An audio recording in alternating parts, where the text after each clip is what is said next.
It all started with a simple live stream. All right. Well, thanks for having me once again. It's an honor. I'm from Montreal. I've been fishing since I was 5, 6 years old. We did not know it, but there was so much more to come. Dude, is that your first pickerel on a kayak? That's your first fish in a kayak? It's not a rainbow, that's a salmon. I just caught me a salmon. Net. Holy shit, that's BB. That's BB. Look, yeah.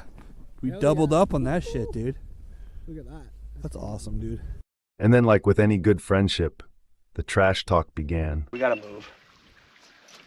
Because I don't know if that tree could take any more abuse before it calls the cops on you. Paparazzi, get the fucking camera out of my face. A year later, we are back to where it all began. Welcome to the spawn.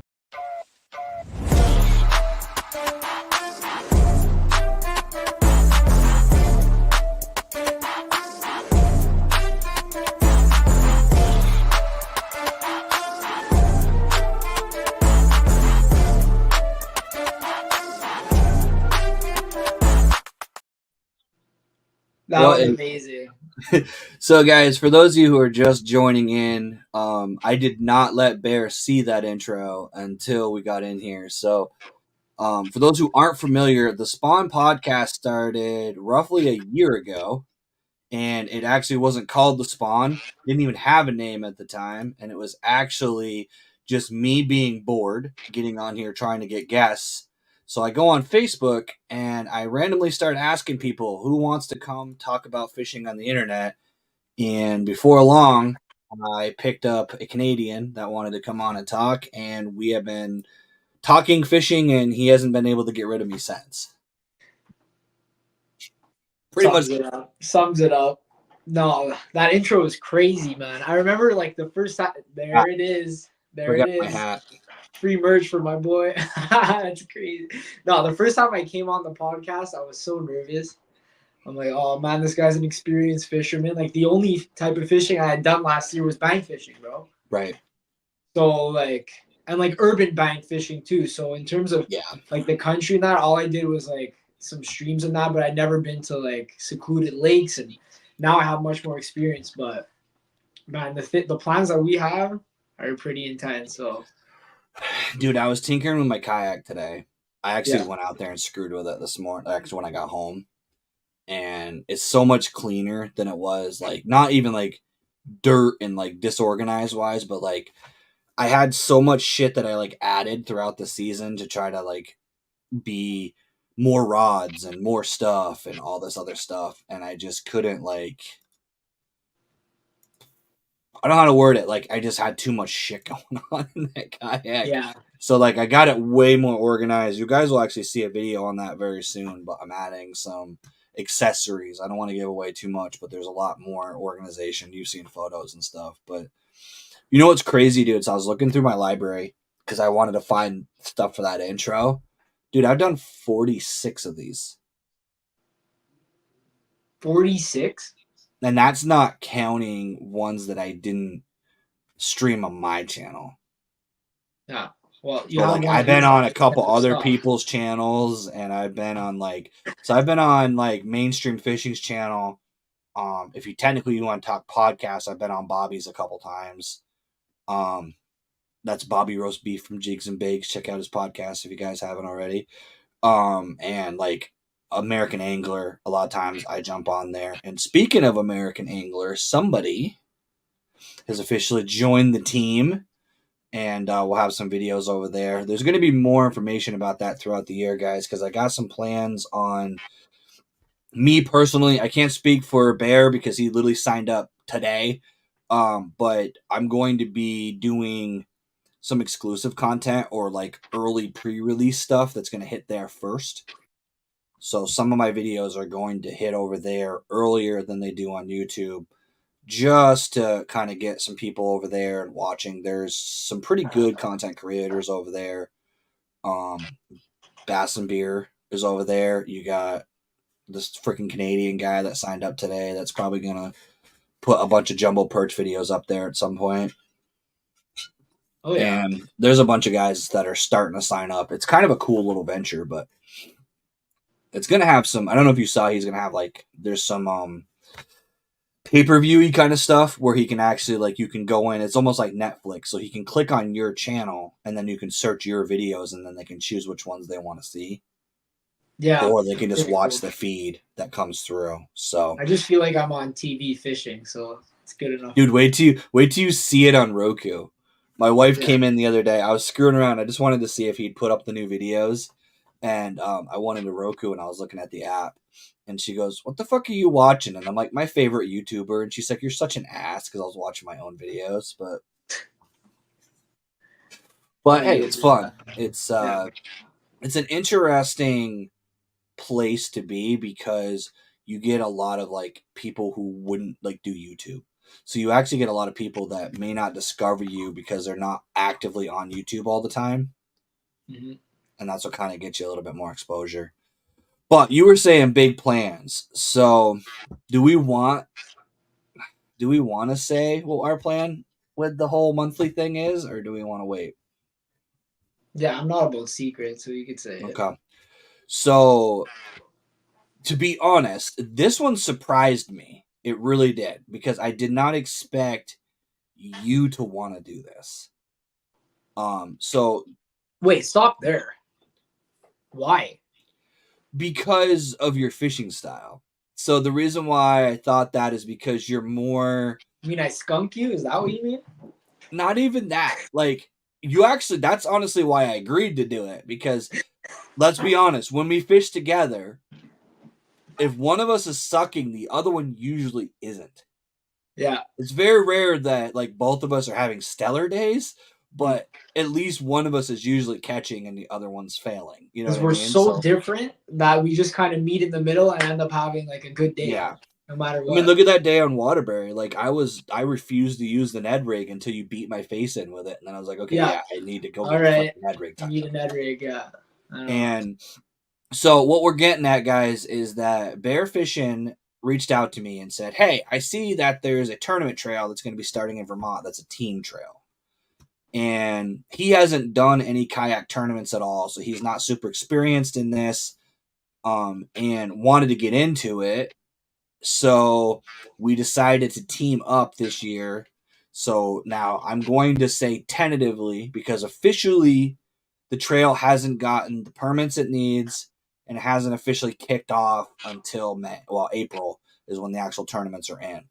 That being said, from what I can see and after talking to the guy who's running the tournament trail, it sounds like it's going to be a thing. So you're going to be seeing some content on both of our channels of tournament related videos. Now, for me, I can't speak for what Bear's going to do, but I know I'm going to do some like preparation videos. I'm going to do the video during the event, and then I'm probably going to come on here and talk about how much I sucked or how much we won, or just disregard the fact that I even was there because it was so bad, one or the other. Yeah. But so once a month, basically, that's going to be happening. What's nice about that trail is, unlike for you guys that have followed my channel last year, where I had to drive 3.5 hours for a 5:30 a.m. captain's meeting, now he's going to have to drive 3.5 hours for a 5 a.m. captain's meeting instead of me. A lot of these lakes are honestly local to me. Matter of fact, one of them, the first lake, is one I'm fishing Saturday.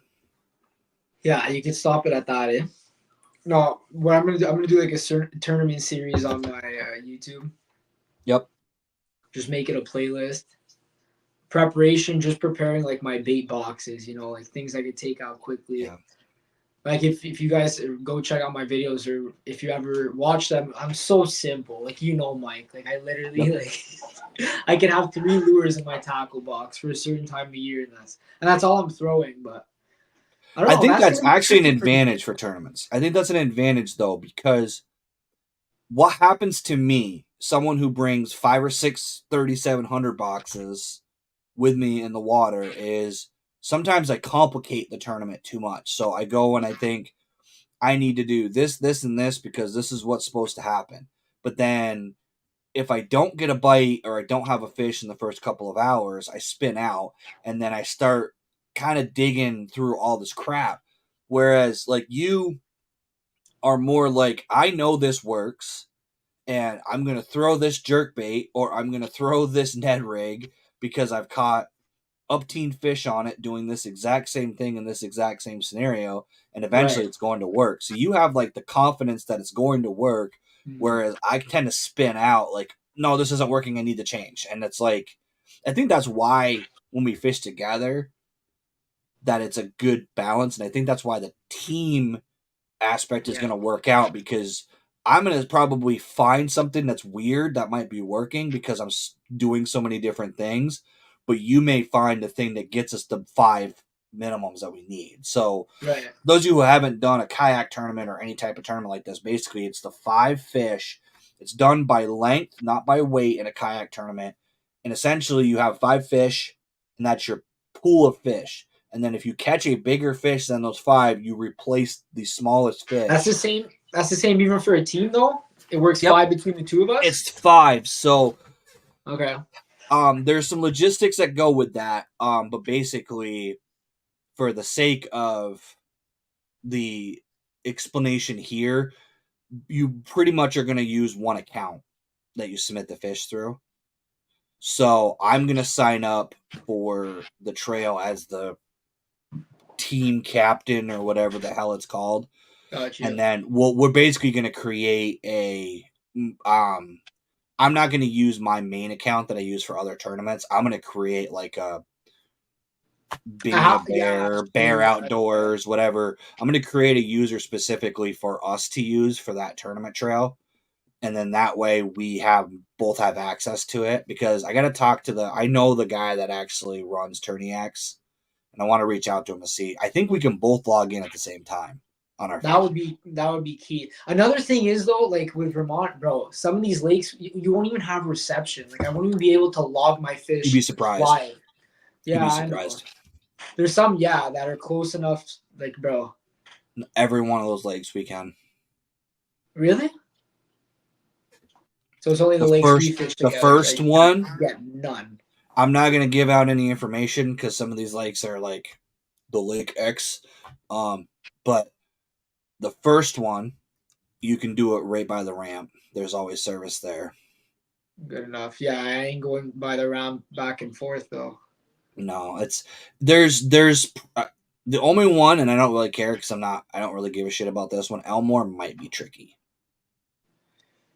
Because I don't remember if we had service there. Barely. Minimal.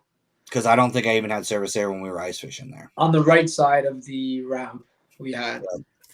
Yeah. But no, yeah. And that's crazy that there's going to be a kayak bass fishing tournament on that lake. So, like, what's I'm going to cool have to about it? paddle people. They have motors. Motors are allowed. Electric motors. But motors. To be honest, dude, though, let me tell you, I did the tournament in Massachusetts, right?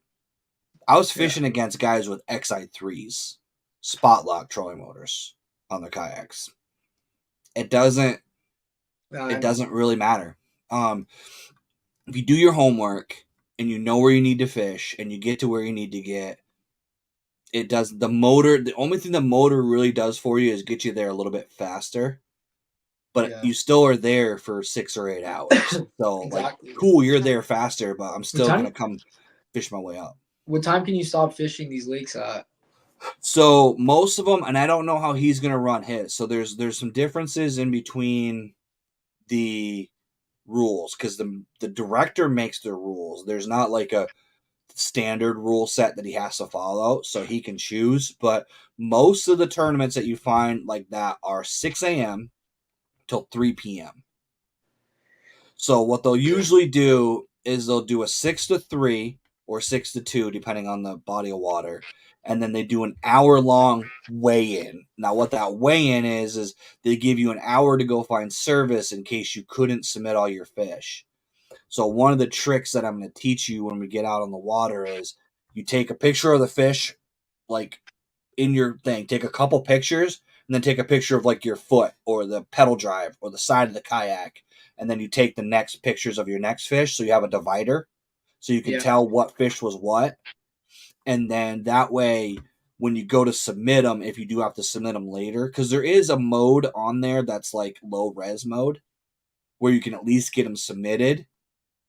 And then that weigh-in is where if he has issues with the fish, you can bring him your phone and say, here's the actual photo, and then they can vet it. So basically, a lot of the times with places that don't have service, you'll have a weigh-in where they'll actually have people meet. And a lot of times what they'll do is they'll either meet in a parking lot that has service, or you'll meet at like a local restaurant where there's Wi-Fi. And then you can connect to the Wi-Fi and then upload your photos. And then he just sits there with his phone vetting the photos. Nice. And then we So- could yell like, Yeah, there's always, so Slay Nation is very big on, you're so serious. they have a table, they literally have like a tablecloth thing with all their sponsors. They have literally a whole like thing. Like some guys even film it. Like, Oh, that's sick. I think we're gonna film it. Bro. 100%. I mean, we'll set up your big Well, camera. that's the big announcement. We're teaming up for our first tournament. I think we've done like April, enough what is it? fishing April together. 28th? What? April 28th. It's April 28th, right? April 28th. The last week of April is the first event. I got some kayak rigging to do. And then April 28th, first event. Yeah, because you got that. Did you decide if you're gonna, speaking of that, if you guys haven't checked out his video, I'm gonna like be honest, the way you did that was way better than my first iteration of trying to put a camera mount in. Yours is more flexible. Yeah, Like yeah. not it is. flexible, but like you can Yeah, move literally. it. Yeah, it is. Um, So, anyway, we're not gonna get technical because that, like, just moving it around with the charger and that. Maybe I'll just get a longer cable or something. I can make it work. But Either yeah, way. I'm sure. But anyways, it's pretty cool, guys. Basically, what I did is I made the Creek Fishing Adventures. Oh my God, what do you call it? GoPro mount. He made a video about it. I redid the video. I kind of added like costs and stuff to it. And I said that in Canadian. In American, it would be way less too. Way And what's less. crazy is that I have 3/4 left on both pipes, so I could just buy little $2-3 like adapter things or connectors and just make more mounts. Yeah. Like it's a no-brainer too, especially if you have an old town, like I was saying. Nuts. I'm so pumped. You know what's funny is with my setup, I lost that rod holder. What do you mean you lost the rod holder? I can't use it Why? because my rods sit over top of Oh, okay, yeah, that's fine. But you still have one side. it. Correct. Yeah, you're good. No, it's gonna be sick, man. I am so pumped. Um, What's crazy that's is the other off the thing. gate, the second time I'm in my kayak this year, I'm competing. That's gonna be wild. Literally for me, Dude, that is true, right? You're going from, and the thing is, you're gonna have the whole new setup that you have, like the new setup that you built plus Yeah. what we do. I'm kind of being cryptic, guys, but he's coming to my house before the tournament, the weekend before, right? yeah, Pretty much. yeah, literally the weekend before. And I'm gonna be doing some stuff with him and getting him some setup, and then fishing. Basically, we're pre-fishing for the tournament, and then This rushed next it time. really, because I was gonna do like at the end of April, but now we have the tournament at the end of April, so it kind of works out too, though. So yeah, it's what's crazy, dude, is, and I was thinking about this, like I said, I was making that intro, right? So I was going Yeah. back through, and I was like rewatching some old stuff, and like I wanted to find something, like I just wanted to find like videos and stuff of like when we first started hanging out versus now. And it's funny that, dude, that video, that live was February of last year. So in 13 months, let's just round it, right? You Yeah. went from, what should I buy for a kayak? What do you think is a good thing to buy? How do I get into kayak fishing to when are we fishing our first tournament? When Like are we in doing literally 12 months. That's what's crazy is that you're the only guy who actually wanted to. Well, one of the only guys that actually really helped me with which kayak I was gonna buy. Bro, I searched it up. Okay, so I paid. I'm just gonna be upfront. Everyone knows what old towns cost, right? I paid 2,300 Canadian. I'm not saying it in US. It was 1,700. Okay, and it was They're used way two more times. now. You got and lucky. that's- They went up. Bro, so I paid 2,300 Canadian. I used it only like 5 times last summer. And right now, the new one's the same exact thing, like just a bit less scratched, I guess, because I use it 5 times, 3,800. That's Canadian. Can you believe that? How much is it US? Dude, they're almost $3,000 now. Yeah, US. It's crazy. It's crazy. That's US, so Canadian, they're even more than that now. You know what I Yeah, mean? bro. Like, It's nuts. and So, anyways, I'm glad I made that purchase. Once you fish from a kayak, like, yeah, there's a good bank fishing spot, it's cool because you're still gonna catch fish. But once Don't do you it. fish from a kayak and you Don't could do go around the logs that you're losing all of your Senkos on and just pull up around them and actually just get the fish from the outside. Yep. Changes Don't- the game. don't fish from a kayak. It gets really expensive really fast. Yeah, that's for you. It's You like- stare at your kayak and just think of 1,000 modifications you could make. And dude, think about just the stuff that you put on there. That's And you're basic. I'm Like, you're basic. basic as well, to be fair, I don't think you'd be as basic if you had a trailer. If I had what? If you had a trailer, I don't think you'd be, Oh, no. because if you could do what I do where you rig your kayak and essentially the only thing you have to do is take your rods off at the end of the day and pop your cameras off, Oh, it's a whole different game. I don't think you would. The reason why you're so basic is because you have to gut that thing every time. That's bring it true. Like even with the battery thing, have to take it out. You don't even have to take that out. I can't see anything. Yeah, because that's how I do my that's how mine is. Like, the only thing I'm gonna have to do with mine is if we decide that, like, so remember I was saying like some of the ones, and honestly now that I think about it, you're probably gonna end up just meeting me at the ramp for a lot of these. Yeah.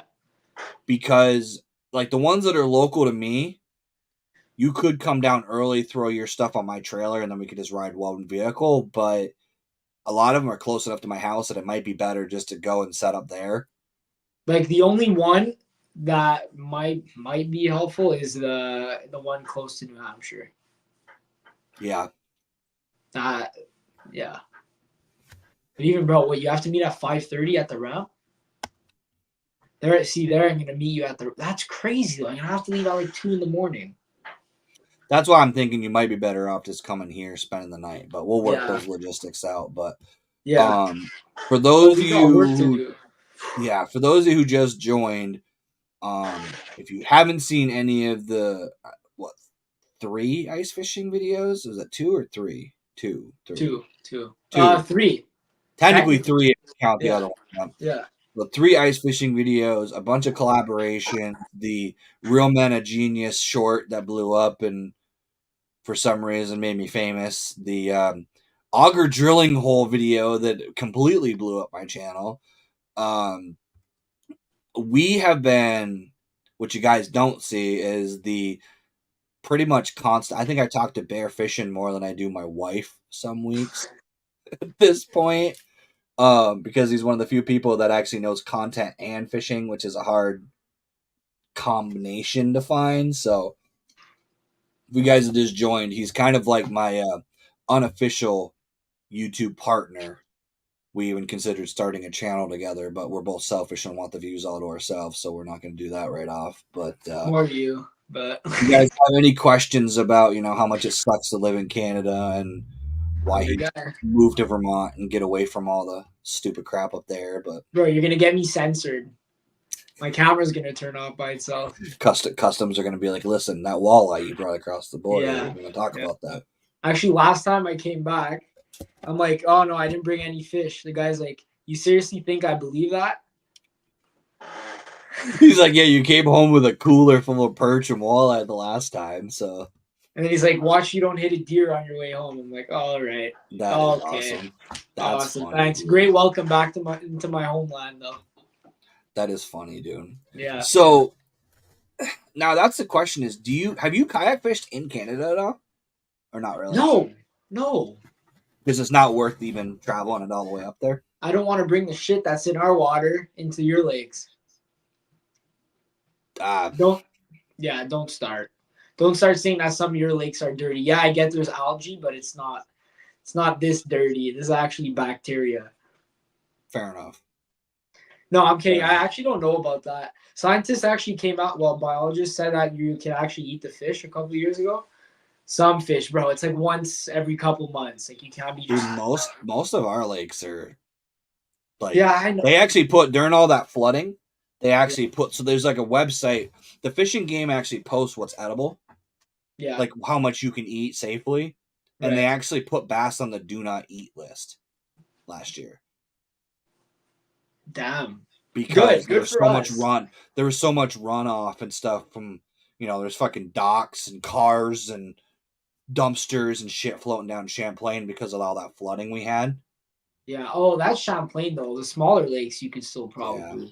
No, a lot of them had runoff, dude. A lot of the small ponds that I fish were like crystal clear lakes that were like chocolate milk because the Damn. shoreline erosion and all that just dumped right into the water. Yeah, it's better. You guys can eat your stock trout instead of the bass. For now. You might lose that too. For now. Wow, it's not looking good. No.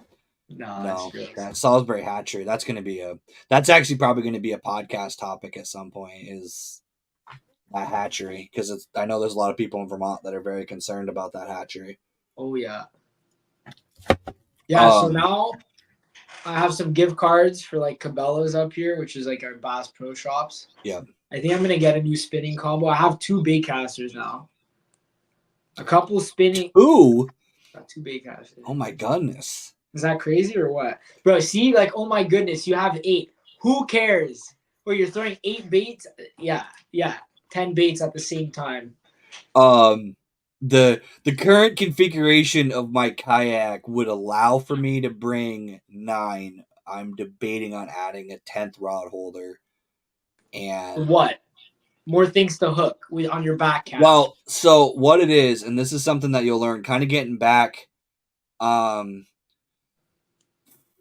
just something to think about is when you're doing a tournament, though, being able to rapidly switch between baits and not have to retie is the difference. So, like, for me, like, people always ask, and that's actually a good topic that we can kind of talk about real quick, is like, people ask, like, why do bass fishermen have a stack of rods on their boat? Well, it's because bass fishing has many different types of lures for different environments. So, like, if I want to fish a jig, a square bill, a chatterbait, a wacky rig, a Texas rig, your standard baits, instead of having to tie on all new baits and in some cases tie leaders or remove leaders, because like a jig, you just fish with straight braid. You don't want a leader with that in our waters because milfoil is going to just cut your leader. I can just reach back and grab a different rod to get that bait for that situation. And in a tournament, 10 minutes could be the difference whether you catch a 5-pound, 20-inch bass that wins you the tournament versus taking that 5 minutes to tie that bait and cast. So that's why I have so many. But like I said, for you, it doesn't make logical sense to have so many because you have to haul them back, and your style of fishing is more specific baits. Yeah. So you really only need 2 or 3 baits. I would recommend for you, honestly, adding a real spinning rod. First of all, a real spinning rod and not a fucking ice rod. What does that mean? I have a Shakespeare. No, I have I know. I'm using a jig rod, first of all. I've actually been curious about that. What's that? Can I answer this right away? Yeah, how much do they charge Canadian to fish in the States? New York State is actually cheaper. Florida is expensive. I forgot how much. And it's state specific, obviously. And Vermont is, I think, $55 US a year. That's it? 55, and then I like donate. I forgot, but yeah. Dude, that's not bad. I know. How much do you pay? Like 28. Yeah, it's really not. Actually, yeah, that's what I. So you're just paying the standard. So there isn't like a upcharge for international, right? It's just non-resident is all you have to pay. Non-resident, yeah. Okay. To be honest, I was curious about that too and that's 55 Canadian or US? No, US. Okay, so it's with the Canadian you're paying. It's like 70 Canadian, and we have to pay 30 Canadian for our license here. That's not bad. Ontario's more. Oh, okay, because I forget. Yeah, provinces. I forget about the fact that I think of provinces as like states, but it's not really handled the same way in Canada. Not at all, bro.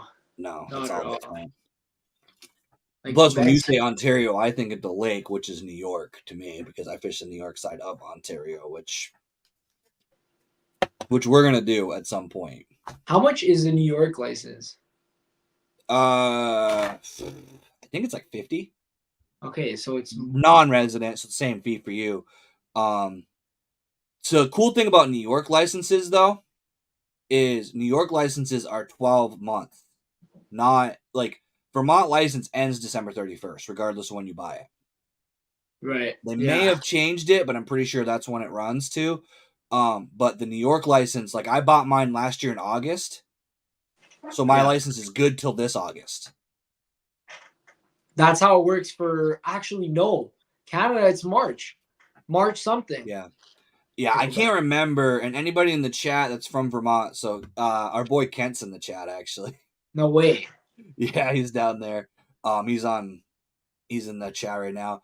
I think Vermont is still December 31st, your license ends. So like ice fishermen get boned because a lot of guys, like if we get ice, like say in early December and they buy a license and then January comes around, they got to buy another license because it ends December 31st. It's such a stupid rule. Like I hate that crap.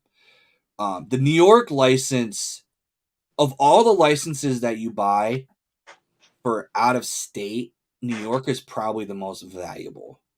There's a lot of really good New York bodies of water. Oh yeah. Like I'm not gonna this year. It's probably not in the cards with all the tournaments and crap that we're doing, but I kind of want a 2025. So I'm projecting way out, guys. But I kind of want to take a trip to the Finger Lakes and just go. So it's funny you're Can't saying up there. that because I've been recently newly addicted to I think it's Guy Blanchard. I'm saying it the French way, but you know who that is? He's like a kayak bass master or something. Bro, I've been watching him every day, and he put like a compilation of the top 50 bass he's caught in kayaks, and every two catches are like pre-spawn largemouth in the Finger Lakes. Yep. Like I fished Otisco, Wasco. I'm not saying those right, and I'm sorry if you're from New York and whatever, and Cayuga. And then my boat broke down, and I didn't. Cayuga is where he was catching the biggins. Yeah, Cayuga is a big lake. Bro, it's so for you, it's going to be a monster lake because of where you fish. Like, it's not Champlain big, but it's big. But there's some big fish in there. Yeah. Yo, my goal this year is to catch fish. What did I say on? I need to catch a jake fish. That's crazy. That'll happen. That'll happen in April. You know what ends up happening? I don't have enough time, so I end up really targeting largemouth once the spawn happens. And then after that, it's hot enough that I'm just throwing Senkos every year. Yep. And catching a bunch of fish. So I never got it where like the largemouth are really biting on like the hard baits, the jigs. You know what I mean? Like getting chunky for that spawn. I'm always on that softer bite where they're slurping in a Senko or something. I'm not going to lie, dude. The way this weather has broke down, right? Yeah. And the way the season is gone, if we keep even slightly Vermont consistent, and Vermont consistent, for those of you who are not in this area, Vermont consistent weather is 50, 50, 25, 70, 30, 50, 75. Like it's our fucking springs are. That was actually perfect. That was right on. Yeah, like it's crazy, but the way this is breaking down this year, we may be doing a spawn tournament. That first tournament might be spawn.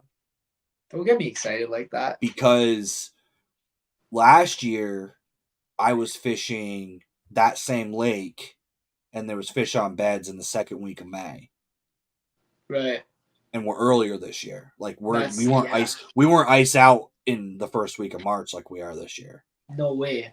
I was still doing my like desperate laps where I would leave work and I would go buy all those lakes and then I would look and then I would come home and my wife would see the disappointed look on my face and go, "There's still ice there," and she'd go, "Yep."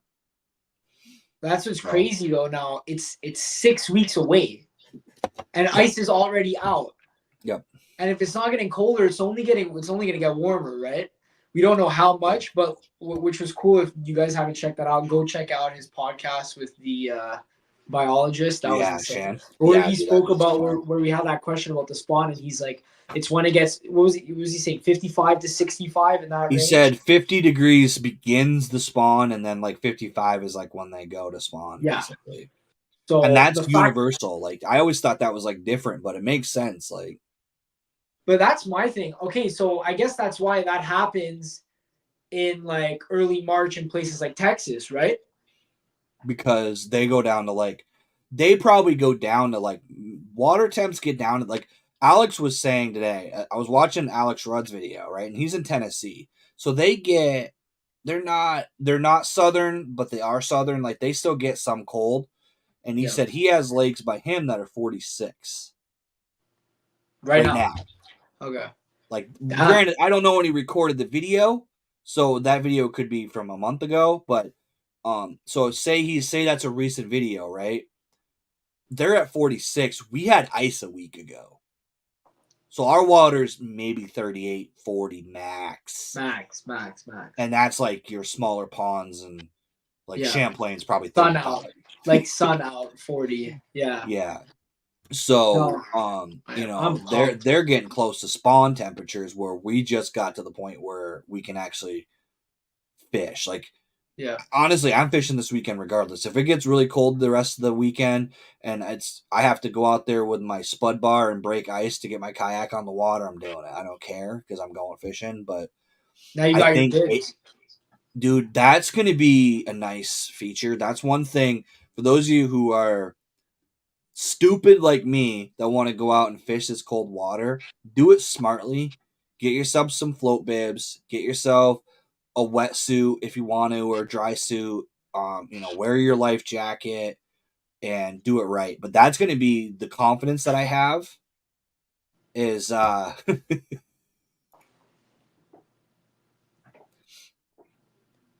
wife's down in Pennsylvania. Mason Dixon line. That's amazing. Yeah, she's down in PA. The thing is, those float bibs are going to give me the confidence to fish earlier than I ever have, because I've always been worried about trying to be warm, but not like, I don't want to go on if I end up in the water somehow, like emergency, something happens, right? I don't want to have like cloth bibs on, like I fished ice fish with. Those are going to turn into an anchor. Those absorb water, which means they're just going to get heavier and heavier. And waders fill up with water and make you turn into an anchor. So with those bibs I bought, those are going to be really nice because they're literally made to float. So like I basically am wearing a life jacket from here down. So that's going to be a huge improvement for me. And like I said, it's honestly, you wanting to do tournaments also encouraged me to get out earlier, because I want to do as much scouting and put in a good showing. Oh, I am pumped. So. I am so amped. I got the double cameras coming too. Like, I'm getting the SD card so that they can record all day. Like, I'm not messing around this year. Remember last year when we'd be kayak fishing? Yeah, exactly. I'd have like, are you getting those? Like, beep, beep, beep. My GoPro turns off. Not enough storage. I'm changing out SD cards. And Binya's like, GoPro, turn off. And it's turning off my GoPro. And now I'm dude. The funny part is we had, like, to be honest, I'm going to make a video this year, guys. So look for this. I want to show you guys the behind the scenes of what it looks like when you go fishing as a YouTuber. Because what you guys see is a nice clean video of me fishing, of the behind me, or like when I'm in my bass boat. What you don't see in my bass boat is the duct tape tripod to the gunnel of my boat so that Bear can have his good camera, the 4-place GoPro mount that's hooked to my console with like duct tape and wires running. It looks like a movie set in between us, but when you watch the video, it's just us clean, completely not covered in anything. But like, to get from one side to the other, we had to like move 7 things to take the boat out. Like, it is when you record bungee all cords, crap, like the whole thing. the whole deal. I think that's actually the funniest thing. I think that's honestly the thing of anything over the year that I've appreciated, and the reason why I think we bonded so well is that when you fish with someone who gets the content side, like the difference between fishing with a non-content creator and a content creator is you're fishing and you catch a fish and you look up and there's somebody with a camera right there in your face trying to get the shot. And you don't Bro, have that when you're by the yourself. smallmouth you caught on the ice. I had 3 videos. I had my big camera, my GoPro, and my iPhone Yep. filming you at the same time. The only thing I have to worry about is that he's reaching into the hole to move ice while I'm trying to pull the fish up through, and then literally almost tackles me once the fish comes out of the water. So it's like, Yeah.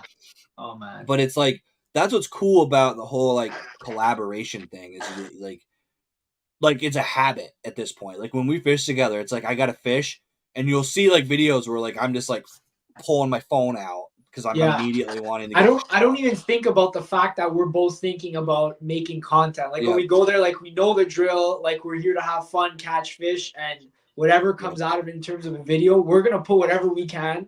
We can't control the fish, but we're gonna put whatever we can into making a great video. So that's I think like, that's either way, we always have a great day, bro. Like that. And that's what it really is. And that's honestly that's kind of the really point of this live was I wanted to kind of come full circle with this and like explain like there is so many plans that we have. Like to be honest, guys, Bear gets irritated with me because I'm sending him messages like, dude, we should totally do this. And hey, we should make a video on this. I sent him a Word document of all the different things I think we should do this year. Like that's And I'm like, Kate, this is nuts. This is nuts. This we could do. This we could do. Yep. This is crazy. No, but I appreciate creds to you, bro. You even made a Word document with all the stuff I need to actually put my battery on or what I need to buy. Like I wouldn't know where to start. You look at these YouTubers and they'll convince you to buy like some craziness.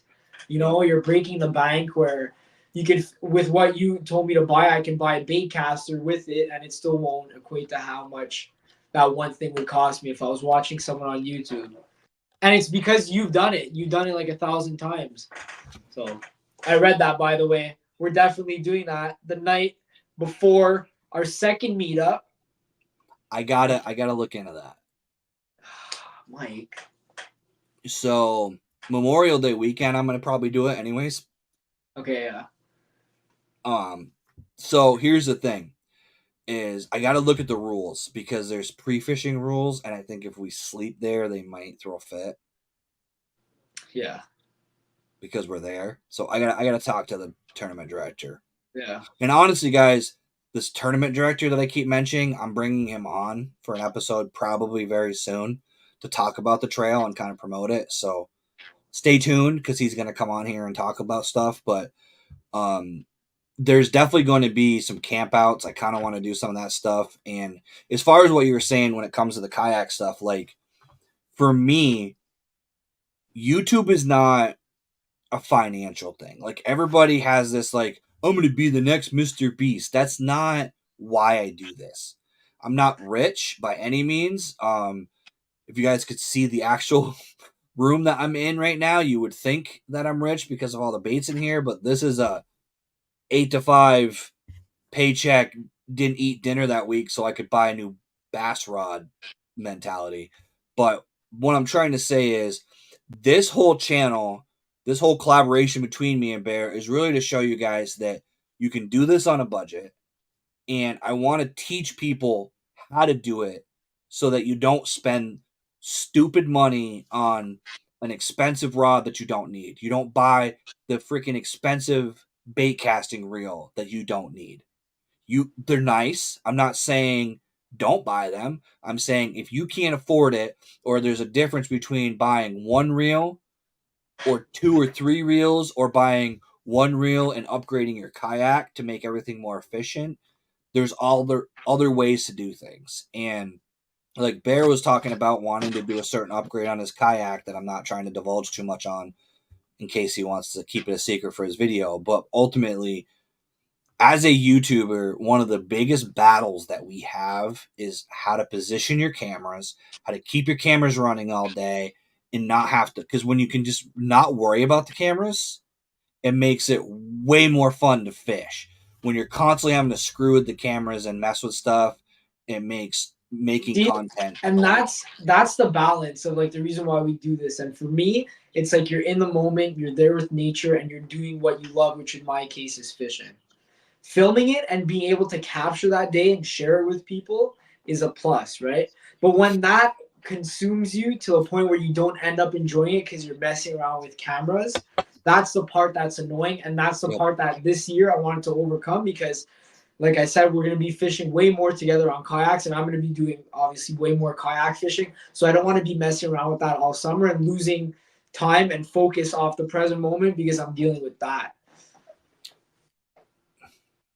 Yeah, that's funny. The tournament thing too. So like when you're fishing tournaments, especially, it's a time thing. So like if I'm spending 20 minutes swapping cameras, changing batteries, screwing around over the course of a tournament, that's 20 minutes less fishing I've been doing, and it's that much less chance of winning money. Now I need you guys to understand, these tournaments are not like we're going to be rich and never need to work again if we win these tournaments. That's not really the point.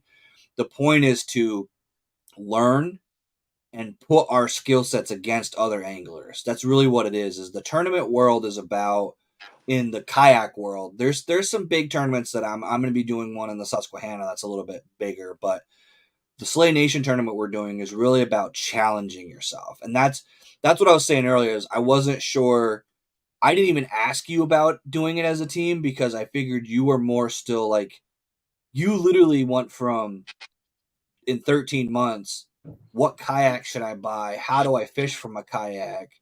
To I want to compete against other anglers. Now we don't know what the level of these guys are. Some of these guys may have been doing KBFs or traveling out of state to do tournaments, and some of them may have bought in their first kayak a week ago. We don't really know. But the tournament thing, the one thing I will say about the Massachusetts trail that I didn't leave that trail because of any bad will or like it wasn't because I wasn't happy. It was because driving 3 hours one way and then fishing for 6 or 8 hours and then driving 3 hours home was dangerous, to be honest. Yeah, I was tired, I was worn out, I was amped up, and it just wasn't a good fit. So being able to do it locally is nice because I can pre-fish, I can scout, I can have some more information. But one thing I will say is fishing in a tournament is a mind fuck. So what I mean by that is you have to think about fishing on a time limit. And if you guys want to experience even a taste of what it's like to fish in a tournament, set yourself a timer. Say, I can only fish for 3 hours. Try to catch 5 fish over 18 inches and see what you can do. Because that's basically what the mentality of a tournament is. Most tournaments, now granted, that's a subjective number, but for the most part, that number is going to put you in top 5, right? So when you're fishing in a tournament, it's not, I'm just going to hang out, I'm going to pedal around, I'm going to enjoy the sun, I'm going to listen to the birds. It's, okay, I've got to fish here, I got to fish there, I got to catch a fish, I got to get 5, I got to get bigger than 5, I got to grow more than this guy. And it's a lot more, you're not only competing against the fish and the environment, but you're competing against other anglers. I don't think about that. Watch, Mike. No, you're like letting me that think guy, that. and I'm the opposite. I'm like, oh. He'd be like, hey, look at this turtle. Oh my god, a pumpkin seed bit my Senko. Yeah. I'll be sitting there trying to get us our 5th fish in the tournament, and he'd be like, Binu, PB pike, PB pike. I'm like, pike don't count. I don't care. PB pike. Yeah.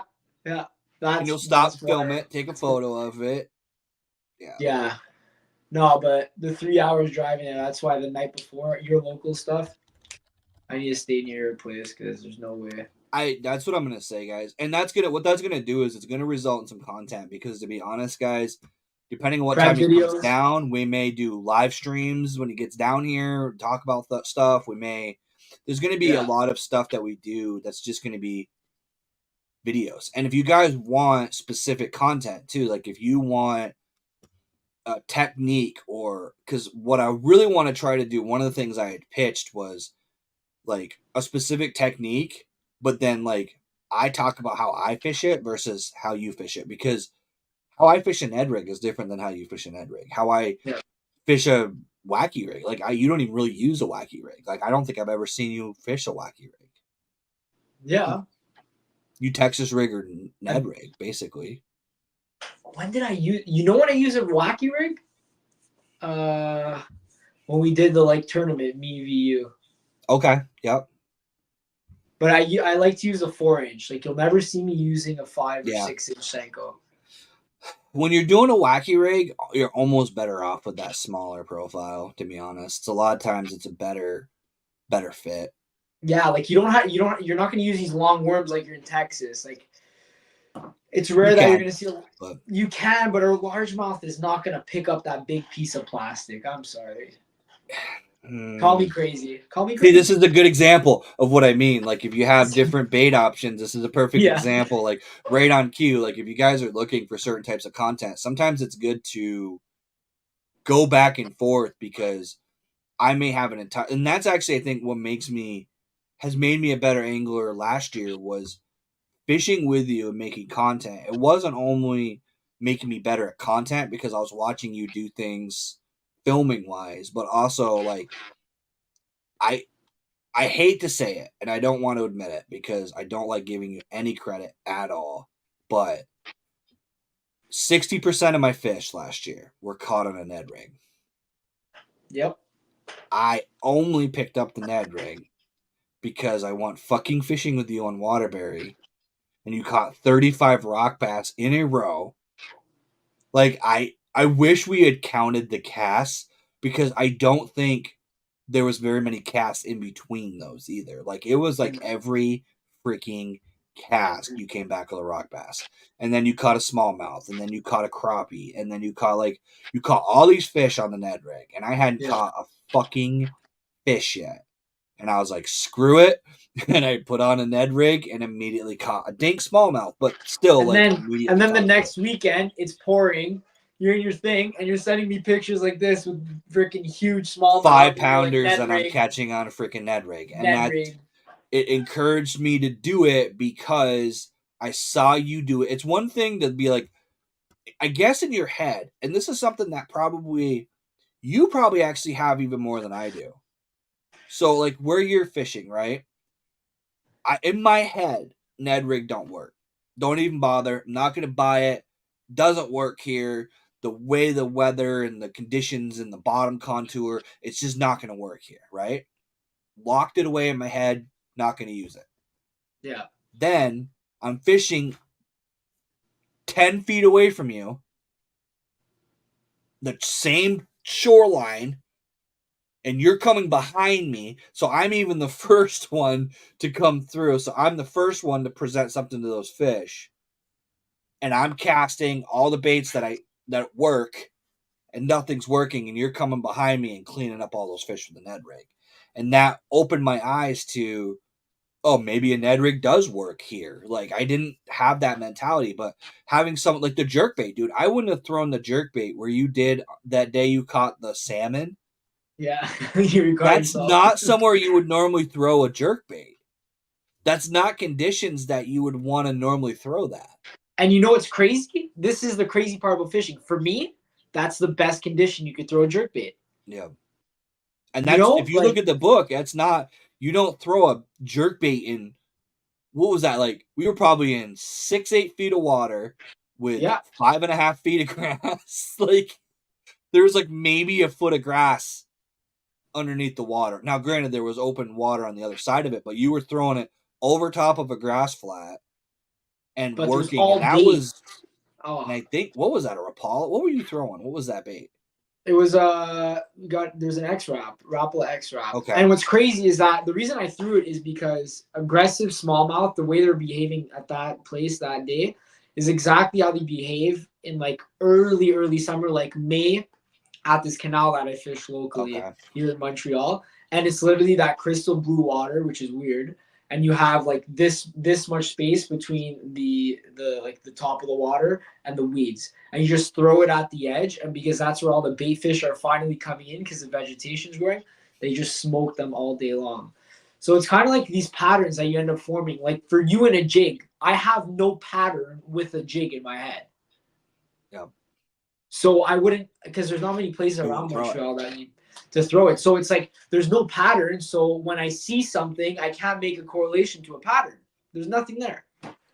Now the key that he just said, and that's something that's the difference between a person who is just a bank angler that goes with a 6-pack of beer and a pack of earthworms versus someone who, Yeah. and I don't want to say like it's not like a professional thing. Like don't think you have to like it's a when you have a passion for bass fishing. Exactly. If you listen to what he just said, rewind it and listen. He didn't just say, "Oh, I do that back home." He goes, "If the water has this clarity with this condition with this type of bottom, I do this on this body of water and it works. So therefore, I tried it in Vermont because it works here." That's what we mean when we say pattern.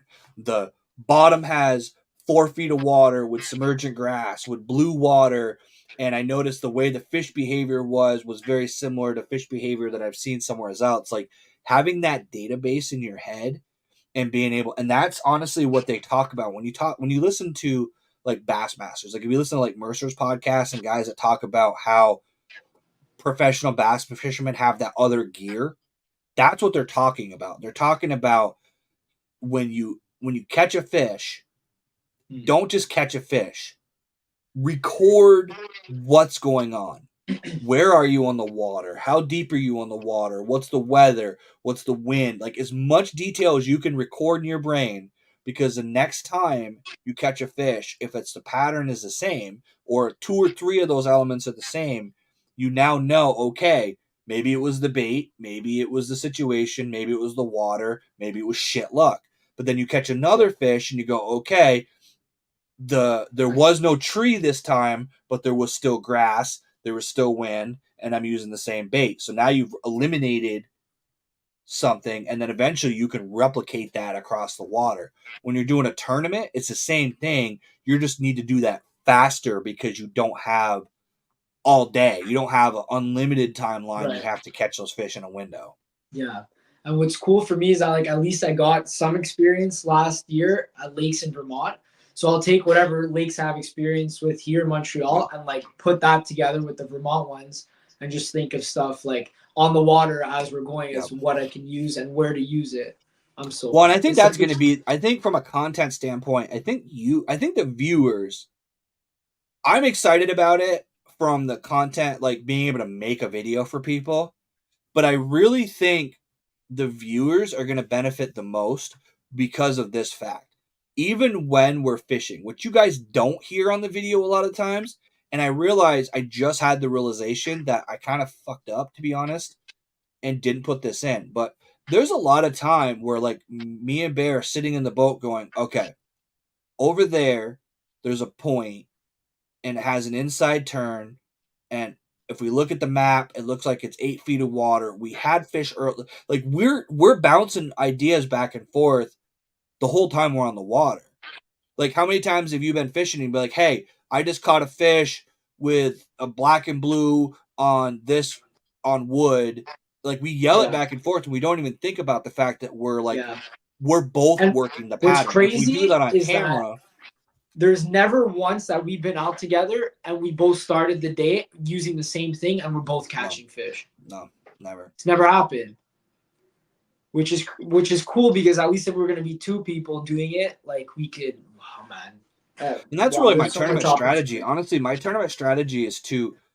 It sounds really weird, and I'm gonna do an entire video on this now that I think about it. But like, when you're fishing, you're not actually trying to figure out what baits work. That's actually the opposite of what you're doing. You're trying to eliminate baits that don't work so that you can pare down to just because it's categories. It's not just like if you think about it, like a jig, for example, right? People get too confused and think about shit way too much. A Ned rig is just a small jig. A Ned You're rig just is a sizing small down. jig without a skirt. Because that big profile could turn them off sometimes. And in my And that's- opinion, a clear water, the smaller it has to be. I guarantee you, and I actually challenge you to do this. So Yeah. when we're fishing in April or in general, right? Tie on like a 1/4 ounce or 1/2 ounce Arky jig. Okay. One of the like curved head styles. Yeah. And fish it exactly where you would fish a Ned rig. The same way.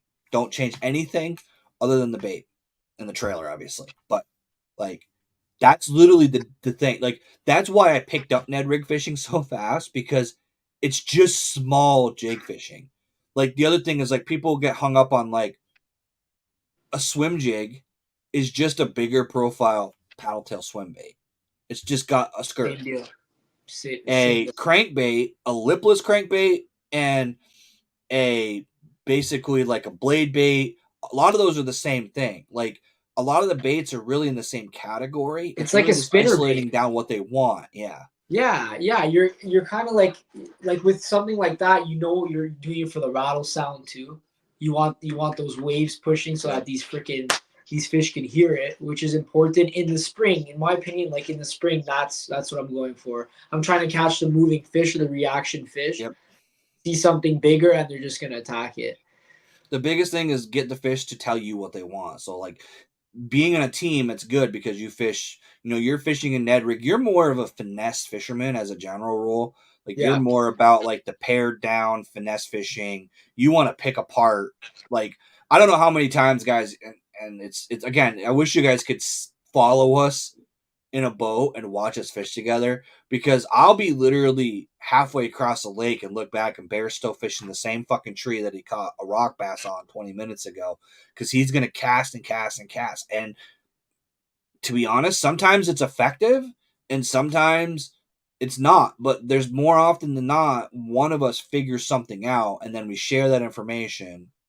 Exactly. And then, that's where we start catching, PB smallies on a fucking ice rod while we set up. And that place, that was the weirdest thing I'd ever seen. But like, that's where I think our tournament level is going to be more, because you're going to be able to really pick apart an area while I do something different and then figure out a pattern, basically.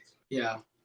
Like, don't be surprised if you see me throwing out an atomic teaser. Fucking bait. Don't be surprised.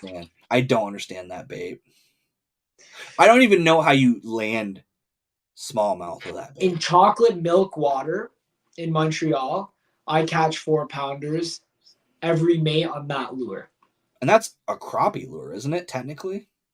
Crappie lure. It's actually I got it shown to me as an ice fishing lure. Okay. Because it's like a tube. It's like the same thing as a tube, just way smaller. But for some reason, like that's the misconception too. If I would throw a big crankbait or a spinner bait, the same area where I throw the atomic teaser every year, chances are I wouldn't catch the big smallmouth. So it makes you think, oh, pre-spawn, they're trying to like get chunky and eat these big baits. Right. I don't know about that. And middle of the day, and they're eating them.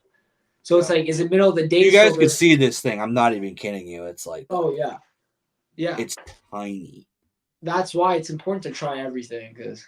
And it's aggravating. It's aggravating to be at the front of a boat and be throwing 8 different rods with all the right baits at schooling smallmouth that you can see in packs of 5 and 6. And I drop my bait in and the fish go over and look at it and leave. And then you got some fucking Canadian in the back of your boat using an ice jig rod, throwing a freaking bait that's designed for ice fishing and netting smallmouth between snacks. Yeah. That's crazy. I think that's what's the best part about fishing, honestly. Is the it always fact surprises you. Is the fact that you can never not that you can master even a sport, but like Tom Brady's only going to get so good at football. Eventually he's going to be at that level, right? Professional basketball player can do what he can do, but like every single time you go fishing, it's different. You can go to the same lake every day for 7 days and have entirely different results every single day. The same baits aren't going to work all the time. The same conditions, you know what I mean? Like there's Yeah. so many different variables to That's fishing true. that you can never really master it. You can just only get better at identifying how to adapt to what they're doing. I'm excited. That's really It's the gonna be difference between, I think, good and bad fishermen is that guys give up. You know, it's too hot. Like, how many times do you hear, and you probably hear this a lot being where you're from, like, oh, it's raining. I can't fish today. Or, So, oh, it's hot. They're not going to bite when it's hot. so I actually formed like a group of sickos up here that will fish in any temperature. So like 2 summers ago, we were in 35 degrees Celsius. So you guys have no clue what that means. Like literally no clue. 35 Celsius would be like 70, right? No. Yeah, because No, you're no, zero. no, no, no. 34 is your zero. Yeah, no, it's not. It's like it would be like 90, like really, really Celsius hot. to fair 95. It is? Yeah, I agree. Yeah, okay. So we were fishing for largemouth in that and hammering them. Senkos, right? Beginning of August, Senkos just hammering largemouth. I've fished in like I said, I'm fishing Saturday. Regardless. Yeah, My wife that's like she just knows, like, I'm going.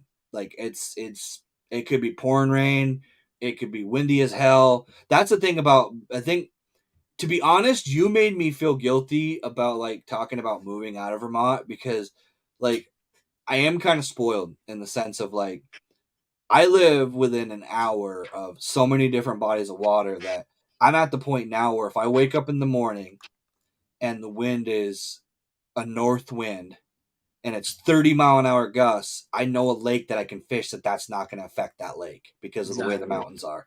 Or like if it's raining and cloudy, but it's going to be sunny in the afternoon, I literally have a point now where I fished enough lakes around me and have enough data that I can be like, yeah, I need to fish that lake because when it rains and it's this condition, that lake is good. You know what I mean? Like, so there really isn't a weather condition. Once I usually avoid it in the beginning of the year, mostly because of the cold. Like, I just don't want to get sick.